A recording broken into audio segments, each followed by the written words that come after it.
र अहिले चाहिँ म साथीकोमा जाँदैछु है भाइले पनि यताडिको भाइले पनि रोप्ने अरे कि फुल अन्त यो मैले एक दुईवटा कटिङ हालिदिएको छु गोदावरीको अनि यो साथीको पट बुझाउनु पर्ने थियो अस्ति मैले चलाइदिएको थिएँ नि त कि अन्त ओके म त्यहाँ गएर आज त्यसले रिपोर्टिङ पनि गर्ने अरे सो र अहिले चाहिँ म तपाईँको भन्नुहुन्छ साथीको घर जाँदैछु हो अनि त्यसले चाहिँ कृष्ण दिमामा लगाएको छ नि त म चाहिँ योपालि चाहिँ अब लाइन नै भनौँ है मोरलेस र त्यसले गरेको रिपोर्टिङ चाहिँ तपाईँलाई म देखाउने छु है त्यसलाई के कस्तो पाराले गर्दो रहेछ है अनि म नि अलिअलि हेल्प गर्छु त्यसलाई हो हेर्दै जानुहोस् होला है हस्टेल हिँड्दै पुग्दैन क्या हो नयाँ ग्रोवर हो नि त हाम्रो ठिकै छ पुग्दैन रहेछ नि अहिले अरू पनि रहेछ त्यसो होला कम्ती ल्याइदिएको छु म त एक दुईवटा मात्रै होला भनेको त थुप्रै रहेछ मल्टिफ्लोराको दामी बक्स नि हुनु त सररा सररा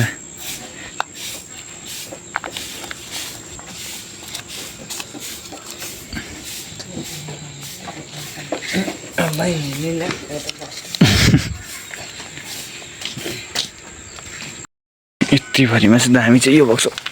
यो दामी बक्स मल्टिफ्लोरा यसको त टाइम पनि भइसक्यो नि त अब रिपोर्टिङ गर्ने पनि र मल पनि बनाउँदैछ साथीले त्यसमा रोप्छस् यसमा रोप्छस् कि यसमा रोप्छस् त्यो ठुलोमा यसमै मल पनि अघि रेडी पारिरहेको छ ठिकै छ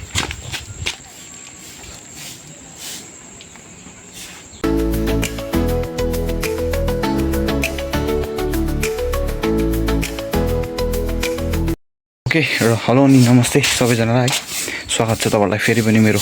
युट्युब च्यानलमा र हाम्रो चाहिँ एउटा नयाँ ग्रोवर पनि बढेको छ नयाँ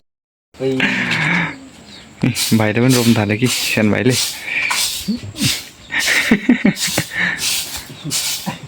नयाँ ग्रोवर हो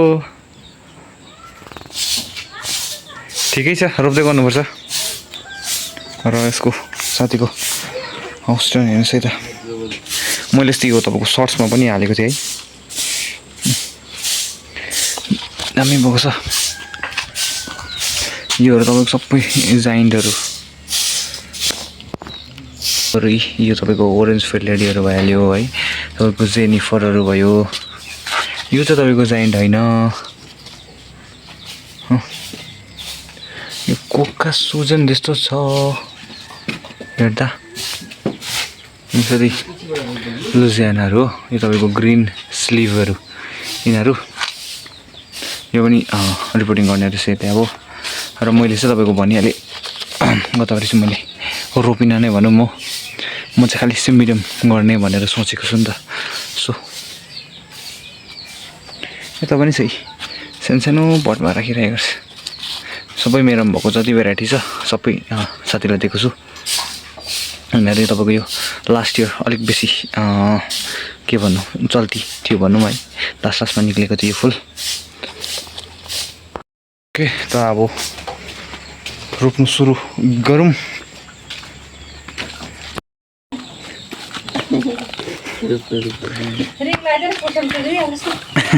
दामी हानेको छ नि जरा है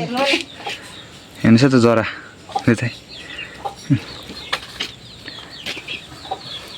यो मात्रै पर्छ नि अब लु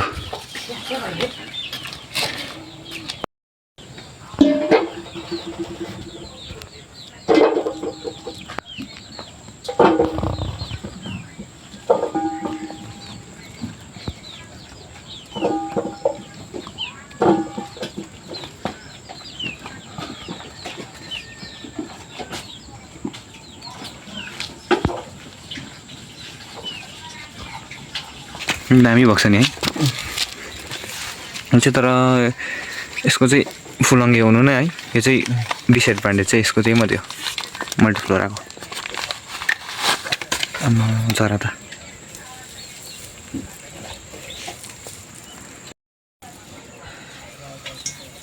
No, नहीं जा बाहर लोग पता चल तेरे जी No अरे भाई no अरे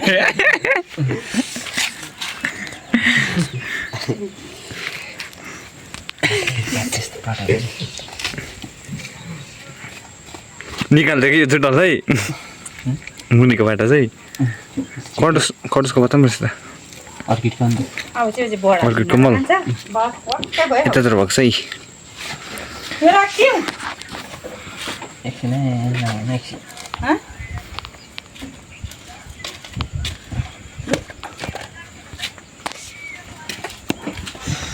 त पनि जानु बाँधिदिए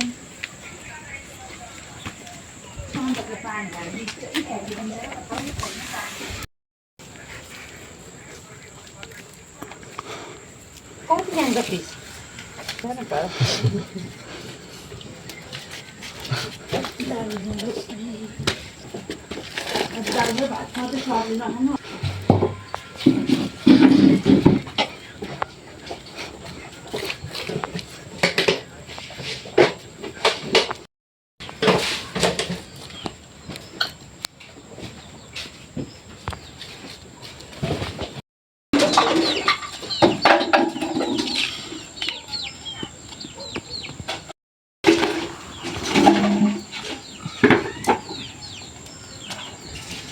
पत्ता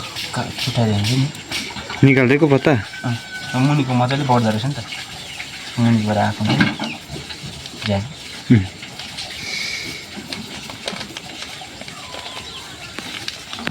फेरि यहाँ कत्रो रहेछ बुझ यसको छैन होला त्यस्तो हिजो अस्ति मात्रै रोपेको अघि निकालेकोहरू चाहिँ जरा चाहिँ राम्रो हानेको छ नि त तर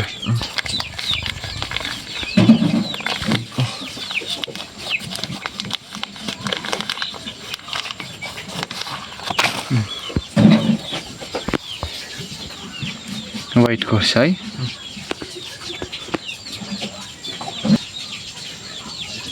यो फुलङ्गे चाहिँ मन परेन मलाई मल्टिफ्लोराको चाहिँ यो फुलङ्गे भएको चाहिँ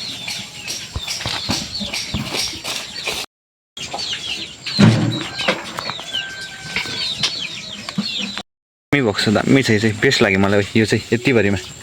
यो र हो अर्को क्या फुलङ्गे पनि छैन नि त यो चाहिँ हेल्दी भएको छ यो यल्लोको हुनुपर्छ तेरो सबसे पहिला रोपेको मैले त्यो हेर जरा बो ननिकाल्दै त्यो जरा छिटो जरा हान्छ नि नयाँ पटमा छ कप्पै मात्रै हाल्नुपर्छ नि है जरा हाने त डिस्टर्ब हुँदैन अलिअलि त तर अस्ति नै यसलाई रिपोर्टिङ गर्नु पर्दैछ नि है त्यही त ढिलो भयो नि त यो अस्तिको पालि मैले लिएको यो अरेन्ज यो अरेन्ज कि यल्लो हुनुपर्छ मार्चमा लिएको यो कसले मैले भनेको मैले। मैले तैँले होइन म लास्ट इयर लिएको यो लास्ट इयर मैले यति बेलै लिएको यो जुनतिरै लिएको के भेराइटी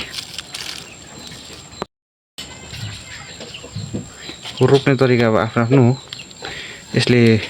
अलिकति निकालेर माटो निकालेर रोप्छ है म चाहिँ खप्पै उखाले खप्पै गाडी मेरो चाहिँ त्यति मात्रै फेरि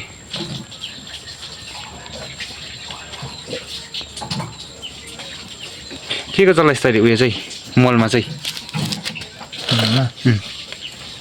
गाईको मल अन्त गाईको मल बलुवा कटुसको पत्ता थियो तिनीहरू अर्किडबाट निस्केको मल त्यसमा बलुवा गाईको मल मिसाएर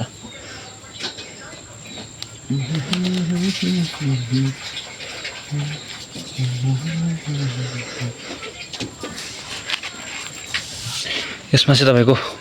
लास्ट इयरको अर्किडको म्यानुरिङ गर्दा निक्लेको मल अहिलेको गाईको मल बलुवा हल्का कट्सको पत्ता पनि रहेछ काटेर हालेको दामी देख्यो नि त्यसमा त मजाले बढ्छ पनि हो ठिक सोचेर ल्याएको कि तर मैले त्यसमा रोप्नु मलाई छैन होला ल बिजोक भइरहेको छ नि आमा उयो गरेर आएको छ नि त्यसलाई त पुरा हेला होचो गरेर आएको छ नि जबरजस्ती पुरा सरी मात्रै राखेको थिएँ आफैले भेट्छ दामी मल फ्रिडम भेट्छ ले अब थोरै स्पेस पाउँदा त अन्त त्यो सानो मजाले पर्दैन होला त है म चाहिँ अरू चाहिँ होइन म चाहिँ यो लानुपर्छ होला हौ यो चाहिँ ठिक्कै बनाइरहेको छ यति भए त ठिक्कै हुन्छ लाटा मलाई त तर पिङ्क लैजान त त उयो मल्टिफ्लोरा पिङ्कमा छ मल्टिफ्लोरा म निकालिदिन्छु नि तँलाई जसरी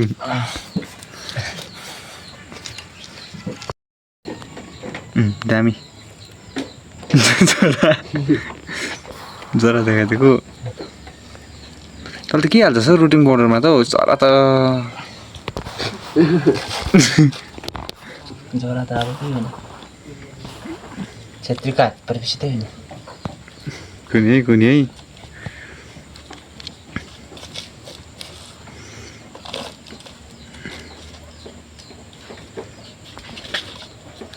जाइन्छ रोप्दैनस् अन्त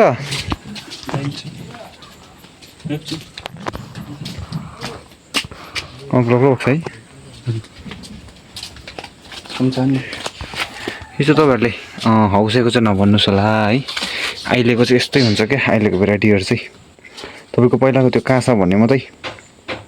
पुड्कम फुल्छ कि यिनीहरू चाहिँ हाइटै जान्छ कि हाइटमा गएर फुलेकै राम्रो देख्छ योहरू चाहिँ यो जाइन्ट भेराइटीहरू चाहिँ अझै तपाईँको योहरू क्या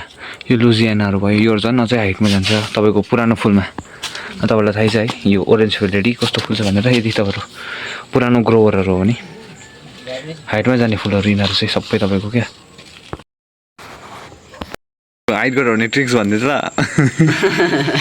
सट्टै कसैले यसको चाहिँ तपाईँको हेर्नुहोस् है यसको चाहिँ सट्टै हाइट घटाउँछु भनेको छ साथीले कि हेरौँ है हाइट कसरी घटाउँदो रहेछ घटाउन सक्दैन मान्छे घटाउन सक्दैन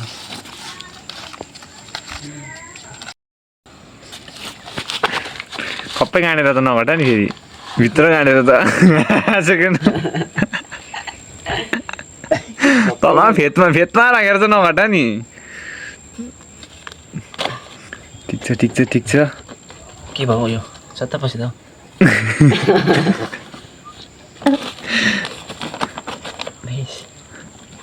हाइट त घट्यो त अन्त यसरी घटाउँदो रहेछ यो हाइट चाहिँ हाइट चाहिँ यसरी घटाउँदो रहेछ है तपाईँहरूलाई पनि यदि हौसेकोमा चाहिँ अलिकति म हौसाउँदिनँ र पुड्कामै फुलाउँछु भन्यो भने चाहिँ यस्तो साथीले यस्तो गर्नुहोस् अब तपाईँहरूले पनि तर म चाहिँ हाइटमै फुलेको मनपर्छ यो चाहिँ पुरानो ग्रोवरहरूले चाहिँ तपाईँको सानोमै फुलेको मन पराउँछ तर अहिले चाहिँ के हो भने जाइन्टमा नै हाइटमा फुलेको र ठुलो फुलेको त्यसलाई प्रायोरिटी दिन्छ सो त्यही भएर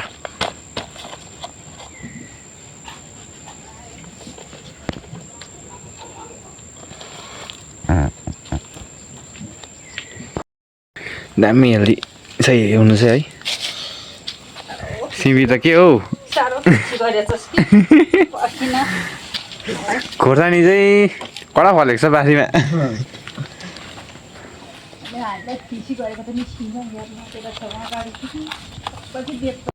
ओइ बस ल र एकदम मलाई चाहिँ आज ढिलो भयो क्या ट्युसन छ कि अब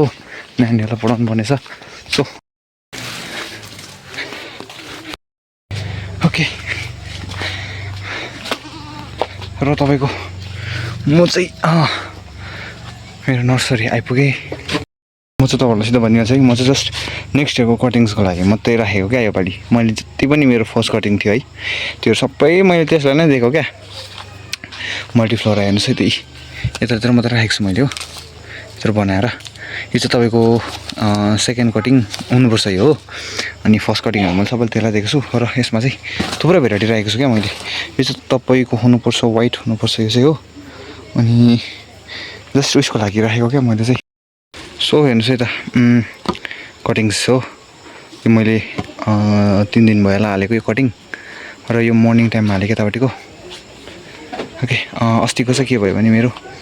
म अलिकति घरदेखि टाढो थिएँ हो सो त्यतिकै कटिङ्सहरू के भयो भने मऱ्यो क्या मेरो चाहिँ सो फेरि रिहालेको छु मैले तपाईँको यता पनि छ हो अहिले चाहिँ ओइलिरहेको छ ओके र तपाईँलाई सिमिडियम अर्किडको पनि चाँडै अपडेट दिनेछु है अनि के हो भने अलिअलि मात्रै रोप्ने म त गदावरी त हो अब चाहिँ लास्ट इयर चाहिँ मैले लगभग 400 to 500 यस्तो बिचमा रोपेको थिएँ लाइक 480 यस्तो रोपेको थिएँ मैले हो एक्ज्याक्टली त म भन्नु सक्दिनँ बट त्यति यस्तो रोपेको थिएँ प्रायः नै मैले घरमा राखेको थियो अनि कसैको चाहिँ कसै त के भन्नु मोरलेस 150 यस्तो चाहिँ बेचेँ होला मैले अनि अरू चाहिँ मैले घरमै राखेको थिएँ र योपालि चाहिँ मेरो के थियो भने गतपालि चाहिँ कम्ती गर्ने है अनि अर्किडमा चाहिँ बेसी फोकस गर्ने थियो मेरो चाहिँ योपालि चाहिँ अनि त्यही गरेँ मैले योपालि अनि मेरो के छ भने अब नेक्स्टमा अझ प्लानिङ के छ भने अर्किड छोडेर है सरी अर्किड साथसाथ है जिर्नियम भयो है अनि हाउस प्लान्टहरू है त्यो पनि बिस्तारै बिस्तारै जाने एउटा के भन्नु एउटा प्लानिङ छ है र तपाईँलाई थाहा छ हाउस प्लान्टहरू त अब कस्टली नै पर्छ है र सट्टै सबै लिनु पनि एकदमै मलाई फाइनेन्सियली पनि कति साह्रो पर्छ है र बिस्तारै बिस्तारै लिनेछु र निकै दिन भयो क्या म अलिक बिजी पनि भएको हो धेरै पर्सनल कामहरू पनि भयो होइन अनि सिमिडियम अर्किडको त यो बिचमा चाहिँ के हुन्छ भने त्यस्तो अपडेट दिनुपर्ने पनि कुराहरू त्यस्तो पनि हुँदैन यो बिचमा चाहिँ र त्यसले पनि ग्याप भइहाल्यो है र बिस्तारै म तपाईँलाई क्रिसन्थेममको विषयमा पनि लिने आउनेछु है त्यसको भिडियो लिएर पनि आउनेछु र मैले तपाईँलाई भनिहालेँ है साथीकोमा जुन आज भिडियो बनाएको थिएँ म त्यहीँ त्यसकै साथीकै थ्रुबाट पनि तपाईँहरूलाई म त्यसकै फुलहरूबाट पनि म तपाईँलाई म कतिवटा जे कुरा पनि मलाई सानो ज्ञानहरू छ त्यो पनि तपाईँलाई म भन्छु कुराहरू पनि सेयर गर्छु है र त्यतिकै बात भइहाल्छ है त्यतिमै सो द्याट्स इट है द्याट्स इट फर टुडे अनि बाबाई यदि तपाईँहरू नयाँ हुनुहुन्छ भने सब्सक्राइब गर्नु नभुल्नुहोस् होला है र भिडियो मन परेमा लाइक गर्नु पनि नभुल्नुहोस् होला कमेन्ट गर्नु पनि नभुल्नुहोस् होला है र तपाईँहरूलाई के कसो लाग्छ मल्टिफ्लोरा बेस्ट फ्लावर हो कि होइन क्रिसन्थेमम अन्डर क्रिसन्थेममको है मलाई चाहिँ पर्सनल्ली म तपाईँलाई भन्नु भने मलाई चाहिँ जायन्ट मनपर्छ है पर्सनल्ली चाहिँ अब मल्टिफ्लोरा मन नपर्ने भनेको छैन बट मेरो पर्सनल्ली मेरो फेभरेट चाहिँ मेरो जायन्ट मात्रै हो है अनि त्यति नै बाबाई meet you in next video